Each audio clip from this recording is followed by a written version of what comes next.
Hello, everyone. Thank you for tuning in. I am JLee. This is JLeesCorner. This is my review for 90 Day Fiance before the 90 Days, Season 4, Episode 10. But first things first, if you have not done so already, please come on to subscribe to my channel to become a whole JayBird, dun dun dun dun dun, and all that goodness and stuff. Center yourself, because it's 3 hours of an episode that I have to get done in like less than 40 minutes. Let's see how it goes. Okay, center yourself and things. Okay, do not forget to also like, comment, and share this video. You can also follow me on IG and or Twitter at J_Lees_Corner. Okay, if you do not see the link anywhere on the screen, the link to all of my social medias and other information, other pertinent information that you may need is always in the description box below every single video. Okay, let's get started with this. Let's see how long it takes for me to get through this. Okay. First up is Darcey, okay? Darcey up. I'm like, why are we still getting with Tom and Darcey? For what? Porque? I don't know, okay? Now she like, I'm finally free from time, and now something good can happen to me now in due time. And as she's saying that, her house up back on her back, Tom at the hotel on his way to ruin Darcey's day. Okay, he says, I wrote a letter to express how I feel, my feelings, because I want to try to make things better with Darcey. Okay, I love Darcey. Okay, I care for Darcey. And I just can never express myself right for Darcey. So I want to tell Darcey how I feel, okay? And I've called her and I can't talk to her. And because she's been blocked. So the only solution is to go to her house. We need to build a strong foundation so we can get married one day and have a family. I'm like, is Tom delusional? Look, we know Darcey's a bit delusional about things, but Tom seems to also be delusional to think after you done told this lady and been mean and rude to this lady and told her in the restaurant that you found somebody else who loves you how you supposed to be loved and you love her. Now you want to go confess your love for Darcey and you called her fat.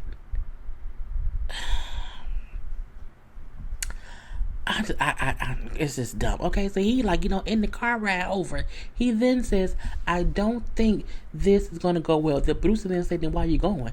Well, I'm trying to get my happily ever after with Darcey. Okay, so, he get there, Stacy, the sister, answered, she was like, wow.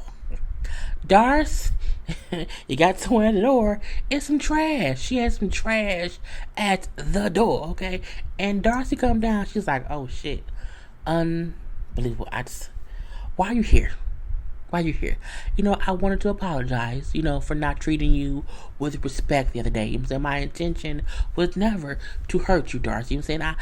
I was in love with you, okay? I was in love with you at the time, but I will wait for the next guy, okay? He then tells her, you're a nice woman, okay, and a great mom, and I wanted to tell you that in person, blah, blah, blah, blah, blah. Tom was really talking like he really wants to be with her. I'm like, is Tom on crack? Tom has to be on crack. He then said, I wrote you a letter, and it tells you exactly how I feel.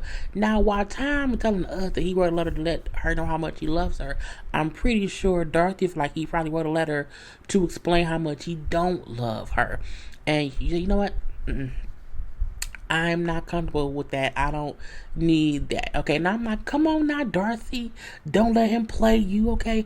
He's like, but it tells you how I feel. She's like, no, you told me you were in love, so go be in love, okay? And she closes the door in his face. I'm like, okay, Darcey snaps for Darcey or whatever. And so he walks away like, I knew it wouldn't go well. I knew it. And, he puts the letter on her car windshield. Okay, and then, I'm like, Darcey told that man, I don't need no letter. You said what you said the rest of my letter. You was rude. I don't need to hear any of that or whatever. Peace, be gone, bye-bye, door closed in your face. And I'm like, Darcey grew some balls, okay? But then, as Tom is walking away, from trying to pour his heart out to Darcey, who he said he came there to potentially get his happily ever after. He then says, oh, this is a waste of time coming here. I'm like, but you wanted to cut, like, she didn't ask you, like, she blocked you. He then saying, oh, she's the same old Darcey, and you the same old asshole ass Tom, okay? In the car, he then say how much happier he is with new girl Shannon, and I just want to be with Shannon. I'm like, he said Darcey gonna wake up alone and by herself at 55 years old, and she gonna know it's all her fault. I say, Tom ain't shit. And Tom, you ain't shit. Period. Okay, and then Darcey and Stacey and I can't believe him. Oh, and he gonna put the letter on my car. Stacey, go out there and rip it up. Okay, fuck Tom. And Stacey went out there, ripped the letter up, and put it in the trash. I'm like, okay, that's the one good thing, that Darcey is finally beginning to see her worth. Let's hope she also stops seeing facial doctors. Okay, next up we have David. Where is he at? David. There goes, poor dumb David. Dumb diddy David. Okay, David has went and knocked on that door. Okay, and when he went and knocked on that door, it was not Lana who came to the door. Nope, it was an old man, okay, named Anatoly. Okay, and he say, yes, in this, but in whatever language or whatever. And so they like, I'm looking for my girlfriend named Lana. Do you know her? Shows him a picture. He's like, no, I don't know anyone. I don't know her. I don't know Lana. I don't even know anyone who looks like her. I don't even recognize her as someone who lived in this building. I've been living here since 1995. And if it's one thing old people know, it's who live in a building they've been in since 1995. Okay? And he like, no one that looks like her lives here. At this point in time, David's sad. Oh, wow. Okay. So you don't know Lana? He's like, no, I don't know Lana. And so David slowly walks out the building all sad. Oh, God, I can't believe she lied to me. You can't believe she lied. She never gave you a phone number to call her. You have an email address of a login or a username on a website you pay for to talk to her. Okay, and then Anatoly then said, I would never advise anyone to come here to meet women of my country because they will never meet them for real. Like, they will always try to avoid meeting them in person. He know that David got scammed, and he don't even know nothing. David thinks like, yeah, I'm looking for my girlfriend of 7 years. He was like, nigga, what? 7 years? Dumb Diddy. Now outside, I can't believe all of this. I just cannot believe it's such a huge disappointment. All the ups and downs. I'm just done. Finally, you're done. Thank God. Okay, now at the hotel, he packing up whatever. I just didn't expect the trip to end this way. I thought I would be with Lana, I guess I was ignoring, all the warning signs. You think, David? You ignored all the warning signs in the world. Okay, but again, he then said, I just know if she writes me, if she sends me a letter, as much as I want to be done with her, if she sends me a letter, I'll be hooked again. Delete the app, delete the website, delete your account. Okay, it ain't like she can easily call and text you. She has to send you a message that you log into a whole other network to get to. Okay, gotta get to the inbox. Okay, and then hit the view button. That's a whole bunch of steps. Okay. Please leave her alone. And we see the next week he back still being dumb. Okay, dumb Diddy. And as I said last time, dumb Diddy comes who else? Yolanda or Yolanda, I can't remember. Now she walking and talking with two of her kids. Okay, and she brings up how Williams has not responded to me in over a week. I just don't know what's going on. You were catfished. Fish of the cat, okay? He got you. He scammed you. Move on, okay? And she then bring up some lady named, I think it was called Sweet Coochie, or was it Sweet Vagina, or Sugar Coochie? I don't know, some weird ass name. But some lady who said she was friends with Williams has contacted her, and I'm contacting you on Williams' behalf. Okay, he said all his stuff was hacked. Okay, his birth date, his name, his house, his phone, his email, his IG. Okay, his toenail polish, everything. Okay, his toothbrush holder, everything got hacked. Okay, and he not scamming you. It ain't him. He was hacked. Everything was hacked. Okay, the ABCs was hacked. The 123s was hacked. Okay, his car was hacked. Everything. Okay, and so it's like, Mom. Okay, the son of my mom is naive. Okay, and I just don't want to see her get hurt any further. Well, take her laptop. Cancel the IG, cancel her Twitter, whatever she's using to talk, cancel it until she's stable enough to use it. Okay, I just could not. And she looks like she's been getting a little bit stressed. Okay, she looks a little stressed or whatever. So the mom then say, I just need to talk to Williams. I just want to talk to Williams. And they say, well, Mama, how is the girl talking to Williams? If everything hacked now, is she talking to him? Well, I don't know. I asked her that, and she hasn't wrote back yet. Okay, I don't know, but I feel like Williams still loves me. Okay, he still loves me, whatever. And the son said, okay, Mom, fine. So they at the house, and I say, Mom, how about we do a reverse image search with the photo that he sent you to try to find who he is or if he's really that person. Let's do that. And then, they get back to the house and they finna do a little photo search and it goes off. We all know that Williams is a Nigerian. We all know that Williams is not that white bodybuilding man who pictures that he not even using pictures that look like his voice. That's the crazy part. It's just dumb. And Yolanda, grandma, mama, you were not the first older person to be catfished. You will not be the last. But you need to let shit go, okay? You need to let it go. It looks like another little TKO. It's what it is, okay? A total catfish. Anyway, we then have Erica and Stephanie. Y'all know I don't care about the 4 lesbians, okay? I really feel like they are on here just to aggravate everybody in life, okay? Now, they still beefed out from the fight they had the night before. And Erica stayed wherever. Stephanie stayed in a hotel and stuff, okay? It's weird when people send me messages at 3 o'clock in the morning. I'm like, y'all can wait to message me at like 8 a.m., 9 a.m., but I digress. Anyway, so they gonna meet up again to have another chat about, we love each other, but it's so awkward. We don't kiss and hug and have sex, and we don't touch vaginas or touch titties or whatever. But I love you as a woman. I want to be with you. None of you not touching no titties. Even I know that, and I'm a lesbian, okay? Anyway, so Erica said, I'm just tired of having the same conversation, the same fight over and over, whatever. I feel like I'm just embarrassed over the party fight. I'm just embarrassed. Well, I'm sorry, and it happened like that. I'm sorry it happened like that. I'm saying it was like wrong place, wrong time. Okay, wrong place, wrong time. And then Erica, I feel like, Erica, no, I feel like, Stephanie, you have issues with things that you were aware of before you came here. Okay, you knew about stuff and you still was acting funny, dang. Well, I feel like, and not only that, you also, you was also being weird because you don't want to be affectionate or whatever, and you keep telling me how you don't, we can't hug and stuff. I think the stuff mean they can't rub coochies. Stephanie and say, well, I'm sorry. I'm so sorry, my baby. Saying, online, I portray myself to be different, okay? And I have a wall up, okay?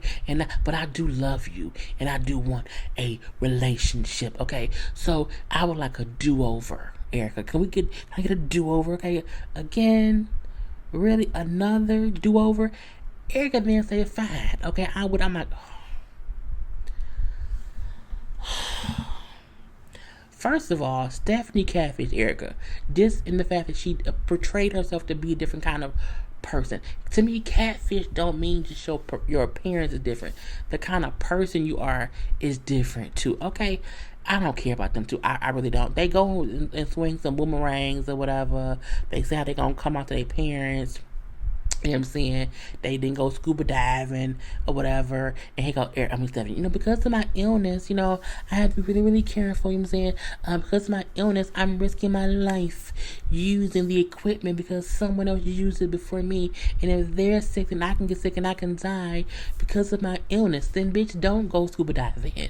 What person risks their life to go scuba diving? For what? Okay? If you don't have your own equipment, don't go scuba diving. It's not worth it. Okay? They do it anyway. And she don't die. She lives. They then discussed him saying how they want to be. We want to be a couple. We're a couple. Oh my God. You should love us. Oh my God. We're doing a couple things. We don't care, okay? But neither of them have came out to their parents. They are full lesbians. Now, Erica bring up how she wants to tell her parents while Stephanie's there in town because she's ready to have that conversation. Stephanie, though, I ain't at that place yet. You may be, but I am not. You flew across the world to meet a girlfriend and you don't want to let anybody in your family know that you're possibly a full lesbian? Okay. We'll see what happens next week. But I was like, I don't care. I don't care. I don't care. Because they're not real lesbians. You not a real lesbian if you're not up here touching coochies and titties. You're just not. It doesn't happen, okay? Ed and Rose, okay? Ed and Rose are leaving for a little trip. Okay? He's taking her on a little trip to some little island, okay? And, all right, bye, son. Mommy will be back later. Say bye to daddy. I'm like, bye to daddy? That ain't a daddy. The fact that she said say bye to daddy, and it just makes my skin crawl. Anyway, Ed says he wants to be sure that Rose she really likes him and really wants to be with him, okay? And she's not just with him to get her and her son out the country. Ed, you need to stop acting like you don't need this in life. Okay, we all need things in life. And I'm not saying that he has to settle for anything. What I'm saying is you actively seeked out a young 23-year-old girl from Ecuador or whatever country they're in. I don't know, whatever. Anyway, you seeked her out to say, I want to be sure she really loves me and she does not just want to leave her country. Then why didn't you find a bitch in America? Okay, if you did not want to have a fear that, oh my God, what if they just want to get to America? Then marry someone and find someone. And there are other women who look like her who live in America. Okay? He irks my nerves, okay? Anyway, she said, I want to build a strong relationship with Ed so that me and my son can come with Ed to America and have a life. She wants a life with him. He gonna fuck it up, okay? He gonna fuck it up. Anyway, she's like, I'm just so excited because it's her first trip and her first time flying on an airplane, okay? First time for everything. I'm saying, he like to get to the hotel room or whatever. And at the hotel room, they sit on the bed. It was a nice hotel, okay? It's a nice island, okay? It's nothing like where she lives. It's it looked better than the hotel they had before there, okay? And so they on vacation, okay? Little vacation. He then say, I got some gifts for you. Got a couple gifts, okay? He gives her a little 2-piece swimsuit. Oh, it's so cute. And some lingerie. And some lingerie. And she say how, I'm nervous because I've never worn lingerie. I don't even know how to put it on. I say, girl, you never wore a romper? That's what it looked like a romper. Just a tight fitting one though. Anyway, he then gives her mouthwash, toothpaste, and a toothbrush and say, this is the good stuff, okay? Because your breath is not the best, okay? Yeah. And if you get a disease in your mouth, it could spread to your heart. And she looks mortified, mainly because he said this shit on camera. I don't think she's mortified or she's upset that he felt that way. I think she looks scared. She looks mortified because you felt that way and said it on camera. Why wouldn't you just tell her if her breath, you could have told her that at any other time, okay? She just like, I brush my teeth. It's not that I don't brush my teeth. I have an ulcer. I have a stomach ulcer, and that's because it's bad breath. She ain't got no health insurance. I don't. Do they even have like a regular doctor's office they can go to, like in her little town? She sleeps in a room on a cement floor with a mattress pad. Okay, she takes baths in the other room next to her bed with rats on the floor. Looked at them like, I ain't going nowhere. Where you going today? She does, bruh. What the fuck? I cannot. Okay, I just cannot. Anyway, so Rose is. I'm embarrassed. Like I want to punch him. I'm so sorry. I did not know that you had an alter. You didn't tell me that. I care about you so much. I care about you so much. Whatever. And she says in her language, you're ugly. You're ugly. Okay, you're an ugly little fucker. Okay. Anyway. They then later on or whatever go walking on a little safari to see some monkeys. For some reason, Ed had bananas in his backpack in like little green plastic bags, and I'm like, did you not think the monkeys would not smell the bananas? They're monkeys. So all the monkeys are surrounding Ed, okay, and Rose, and kind of keep jumping on his little backpack and grabbing the bags of bananas. I'm like, why would you bring that? They're going to try to get them. They're smart. The monkeys work together, okay? You over here, you over there, I'm up top. I will tell you when he's on pause. When I do this, go for the banana.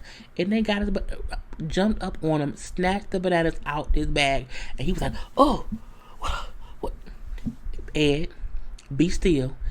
Take the bananas out and give them the bananas and keep it moving. I'm ready to go. I'm tired. I don't want to be talking about monkeys anymore. Well, don't bring bananas to a monkey fight. Anyway, they then leave and go to like a little romantic dinner that he had set up and everything. And, Rose, I want him in my life. So I hope he proposes to me tonight because I want to be with him. So she's ready. Ed says that he isn't 100% sure that he really wants to be with her. She's like, why? Why not? Why? And he said, he then tells her about her sister asking him for money, and then saying how the sister told him, don't tell Rose. And he then says, I just wonder if you knew about it, if you were in on it. And she's like, I didn't know about it. You know what I'm saying? No. Do you think I love you for your money? He's like, well, I don't know. Like, would you, why would your sister tell me not to tell you? I'm like, clearly because she wasn't in on it. If she was in on it, the sister would not have had an issue with him talking to her, because she knew, girl, Ed's so stupid. Ed ain't had pussy so long, he don't even know what to do. Okay, anyway, at this point in time, she's like, I'm just, I'm upset too, whatever. I didn't know. I did not know. Okay, I'm happy you didn't know. I believe you now. You know what I'm saying? Your sister made me doubt you, but I 100% believe you. Now, Rose said, I'm hurt. You know what I'm saying? That my sister will, do this, but I need to hear her side of the story. So she's like, so when we get back, whatever, I'll talk to my sister. He then say, Rose, it's very important to me that when you talk to your sister, I'm there. Meaning you don't trust her. You want to be there because you feel like she knew and she ain't say shit. You don't need to be there. You didn't get his sister the money. You know what I'm saying? Girl, it's just stupid and it's dumb ditty. Anyway, so that part is fine or whatever. So, if they're talking or whatever, you know what I'm saying? She brings up how, she wants to be with him. I want to have 2 more kids with you, whatever. He like, oh, shit. Okay, Ed wants to have a little snip. He wants to have a vasectomy because he does not want more children. But he has not told her he don't want more children. So when he goes and talks to a little friend, or he like FaceTimes his friend or whatever, like, hey, we're happy, blah, blah, blah. But you know what I'm saying? She want more kids. I don't want kids. I'm going to get a vasectomy, but I'm going to propose to her and not tell her that I don't want more kids. Like, you can't do that. You can't propose to her without letting her know first what you don't want, because then you owe it to her to give her the option to be with you, knowing what you don't want or whatever.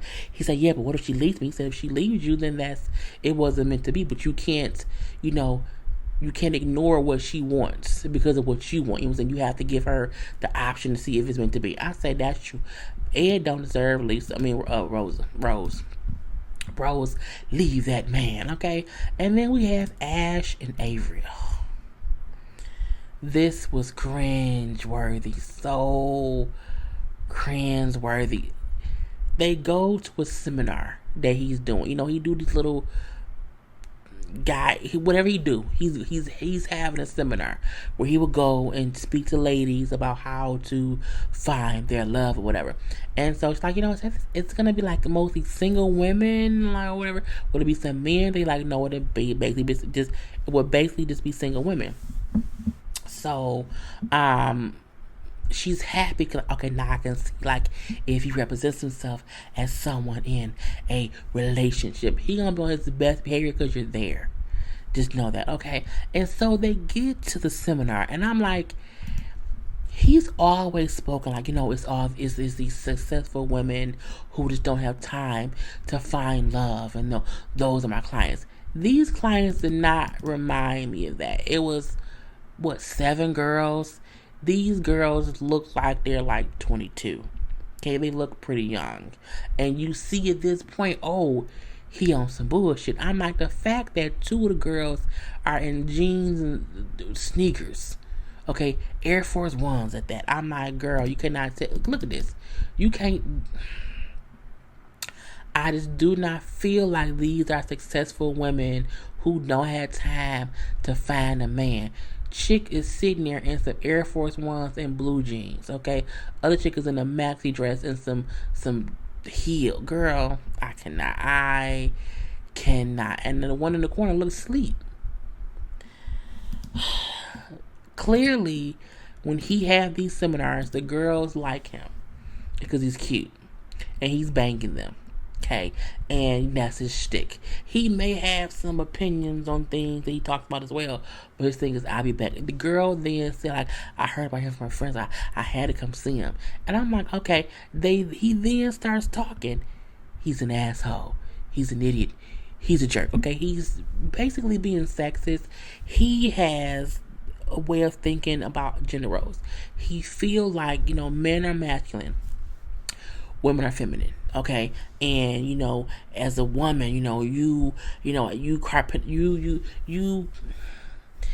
was this. What did he say? He said, men are more logical thinkers. Men can have, what I'm saying, a box in their head that has nothing. It's a nothing box, and women would want to come and decorate. I'm like, decorate the box. I'm like, what? He said men have a nothing box in their brain, and women at times want to get in the nothing box and start decorating. And he kept making it seem like, again, men are masculine, women are feminine. And I'm like, oh my God, it's just bad. It was bad. It was horrible because the women, it was like, he's an asshole. Like an old school asshole, where he feel like, the men go out and make the money and the women stay at home and work the kitchen. I'm like, what? So he had to take a little break. I lost my train of thought. Let me take a little break. And she's like, what are you doing? Like, okay, look, you're doing bad or whatever. Go back in there, whatever, and speak about the love languages.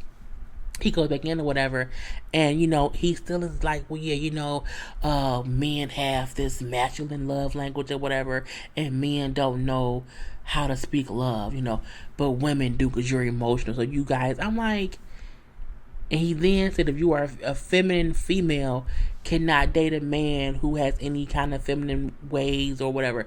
Like, he has to be fully masculine. I'm like, that's not true. Some men are very much so in touch with their feminine sides, and they're not, it's badness. And then Avery was like, I can't, I'm questioning now, like, what his, like, is this how he thinks?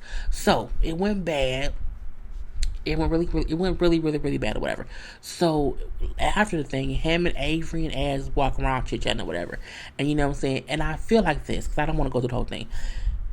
She feel like you have this old school way of thinking how gender roles is, men are masculine, and that's not true. Like, gender roles have nothing to do with, like, male or female or whatever. And, I feel like they just had 2 different opinions. He thinks men are masculine and women cook, and she thinks none of that matter. And again, they have 2 different opinions. Neither one of them are actually factually right. That's just their opinion on how they see the world and how they see relationships. We cannot force people to change their opinions if they just feel like in their world, this is how men are And this is how women are. That's on them. That's on them. But I feel like she was so pissed at him that she was getting more riled up and questioning him, and then he was shutting down and getting mad, and then he got pissed because she was being a little bit aggravated or whatever. I'm done.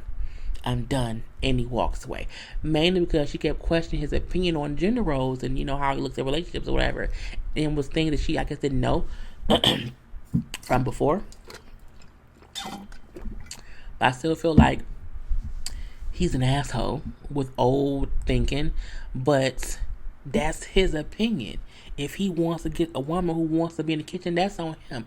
He's an asshole again. But again, I felt like she wanted him to change his opinion to match what hers was and her viewpoints. And people view the world differently. They do. I'm not a person who needs someone to change their opinion. I don't need that. What I do need him to do is understand what she was asking him and try to answer the questions. But because he kept not answering, it kept getting her pissed off, and now they fighting. And he then walked away or whatever. I'm done. He took his mic off, whatever. I don't want to talk to you. And I'm like, oh, he done. We'll see what happens next week. Okay. Geoffrey and Varya. I feel like their stuff was easy, breezy, beautiful, not cover girl. They're still going on this little camping trip together, whatever. Her mom still does not accept him as the drug lord he used to be. Okay? And Varya tells him, like, I still am thinking if we will make it because, again, your past would affect our future. You know what I'm saying? With you being a whole drug dealer of the past. I don't know if I can deal with that or whatever. And he hopes that after this trip in the woods with my Russian friend, hopefully I can convince her that we can still be a couple. And I'm like, if you say so. So they get to the woods, okay, go on a little camp trip, a little tent and everything, and they meet Geoffrey's friend Igor, who was a typical Russian man, if you ask me, okay? And, he met Igor in Mexico. But Igor doesn't speak much English. So I guess it is what it is. But they sit down and build a little tent. Okay, they walk around laughing and joking and drinking and eating, and all the things or whatever. And then at one point when Geoffrey goes to the bathroom, Igor, how do you feel about him? You know what I'm saying? And they were speaking in their Russian and their in Russian tongue or whatever. And then it's like, well, my family doesn't trust him. My family doesn't trust him, whatever. I don't know. I'm on the fence. Igor then said, well, you can know a person, for a long time, but not really know them. Okay. But I do feel like he's a great person. You know what I'm saying? He's a great friend to me. You know what I'm saying? That's what I believe or whatever. So that's all I know, is that he's a great person, whatever, he can be good. And so now, well, maybe he's my destiny. I don't know what to do. Girl, leave Geoffrey's crazy ass alone, okay? And that was all it was with them two. Leave him alone. I would probably have done in less than 40 minutes because lastly, we have Usman and Lisa, okay? And I purposely use this picture because this is their new... I feel like this describes how he feels having to deal with Lisa. Okay, Lisa. Baby Lisa. Lisa is leaving tomorrow, okay? And she's like, I don't know what more we can do to get your mom to give us her blessing, okay? We have, what have we done? We bought her a goat, okay? We had the brother talk to her, okay? I done went to the mosque to pray with her, okay? I done watched her pray as well. I don't know what else we can do to get her to say yes to the wedding. So they go to mom's house, okay? To try to ask her again, Mom, we need you to allow it to happen, okay? And so the mom like, look, we do not allow people to marry other women. And if he goes to America, they're going to make him a servant, okay? I do not want him to be a servant. I don't want that to happen, okay? So he tells his mom, I'll be able to make a better life there. I'll be able to make more money in America, you know what I'm saying? I will have a better life. And I will be able to come back and visit you every year, okay? And nothing will happen to me in America, okay? Lisa loves me. I'm like, you have no idea the amount of shit that can happen to you in America. Like, it's not even funny. And I'm like, first of all, Lisa's sitting there talking, whispering. Lisa looks like someone. Okay, y'all gotta work with me. Look, she looked like, if you think about the days when they say, we're in Africa, we need some of y'all to come on the ship. Lisa is sitting up there looking like the person who they was sent to do negotiations. She looked like she's bargaining to bring people back to America. She does, and I would not trust her. She don't. Lisa does not look trustworthy. Okay, not at all. Anyway, eventually mom then say, fine. I accept it. Okay. It's fine. Okay. She says how, I feel like, okay, they in love or whatever, you know what I'm saying? And they'll be peaceful, so I guess it's fine now. They can do what they're gonna do. And now they all say, oh my God, I'm so happy. Oh my God, where is it? Oh my God, look how happy I am. Oh my God. I'm so happy. Thank you, mommy. Thank you, mommy. Thank you, mommy. Is how it was. I'm like, girl, get out of my face. Anyway, so they're happy to now be able to plan a wedding, okay? But Usman's like, before we plan a wedding, whatever, I don't know if she knows, we're gonna have to address her jealousy issues. I'm like, please do.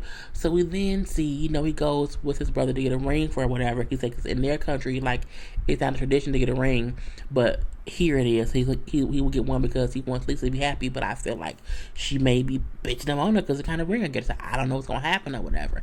And, she's always complaining about this, about that, but about everything. But, like, do you really want to get married? Like, well, I do, but, Lisa's so quick to get angry. I'm worried that we will always fight. And I want to have a peaceful marriage, but I can't because Lisa's batshit crazy. And the brother then say, you know what you need to do? When you do something wrong, figure out what you did wrong and just say sorry. That's the most basic ass advice. Anyway, it's now like 3 days to the wedding or whatever, and Lisa and him sitting around or whatever. Usman, you need to propose to me, okay? Because I told you before that, you have to propose to me in person, like one bit in there, whatever. And at this point, he's like, oh, here she goes, this bullshit. You know what? We need to discuss how you talk to me, okay? Because you talk to me like I'm a kid, and I'm a man. I'm a grown-ass man, okay? And you are not in charge of me, okay? He then say, and I'm like, this is a key. He said, look, if there are two kings in a kingdom, there will be war. I say, true. Okay, she then says, he says to her, like, if there's no peace, then there's no need for us to get married. If we can't get married if we're not peaceful. She then say, like, he thinks he's the alpha male, okay, and American women are not obedient, so, that won't work. You cannot want to be the man in your relationship, Lisa. If you want to be the man in your marriage, get a wife. And I'm not saying that, a man has to be. I'm saying there's a husband and a wife. There's a king and a queen. And it doesn't mean that he owns you and that he rules over you. But you are trying to rule over him and control everything in his life. And he's telling you that's not going to work with me. And you can't keep using the excuse that American women are not obedient. We may not be obedient to a fault to us where we're just following blindly past a man, but I would never be the type of woman who would want to be the man, to be the alpha in my marriage. For what? For qué? So when he told her, like, if you're not going to, have this discussion, if you can't understand that I'm not your child, and it ain't going to happen or whatever, ain't no need for no wedding. Fine, it's done. I'm leaving. And she gives the finger and she walks off. I said, let her walk off. Go ahead on somewhere, Lisa. Bye. Bye, Lisa. Walk out, Lisa. Bye, Lisa. And it goes off. Anyway, so that was the whole episode. It was 38 minutes and some change. Thank you for tuning in. Do not forget to like, comment, and share this video. To also follow me on IG at J_Lees_Corner. Subscribe to my channel. And until next time, people, peace.